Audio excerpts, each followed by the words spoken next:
بسم اللہ الرحمن الرحیم۔ السلام علیکم بچوں یہ ہمارا اسلامیات کا ریسورس پیک ہے اور پہلے ہم نے آداب تلاوت پڑھا تھا۔ آج ہمارا عنوان ہے تلاوت کے آداب اور اسی لحاظ سے ہیں ہم سوال نمبر 5 کا جواب بھی لکھیں گے۔ آئیے اب ہم پڑھتے ہیں تلاوت کے آداب۔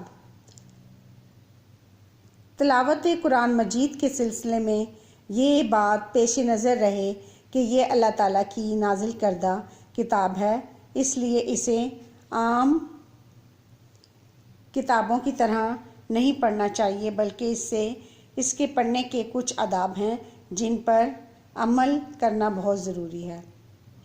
قرآن مجید کو ہاتھ لگانے سے پہلے پاک صاف ہونا ضروری ہے۔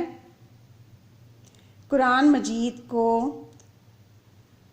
کی تلاوت پاک و صاف جگہ پر بیٹھ کر کی جائے۔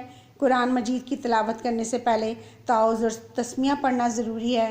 قرآن مجید کی تلاوت کے دوران باتیں کرنا مناسب نہیں۔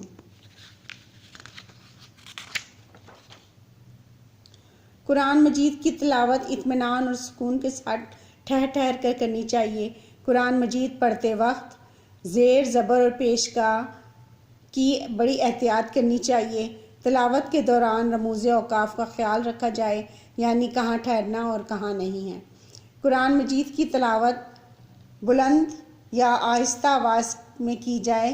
بلند آواز میں تلاوت کے دوران یہ بات مد نظر رکھنی چاہیے کہ کسی کو اس سے تکلیف نہ ہو۔ قرآن مجید کو خوبصورت اور اچھی آواز میں پڑھنا چاہیے۔ قرآن مجید کی تلاوت توجہ اور باقاعدگی کے ساتھ کرنی چاہیے۔ قرآن مجید کی تلاوت کو بوجھ نہیں سمجھنا چاہیے، بلکہ اس کو ادب و احترام کے ساتھ پڑھنا چاہیے اور اس کے مطالب پر توجہ دینی چاہیے۔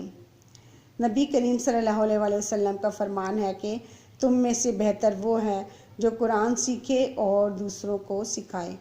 بچوں آپ نے تلاوت کے آداب جو ہیں وہ سوال نمبر 5 میں لکھنے ہیں۔ اللہ حافظ۔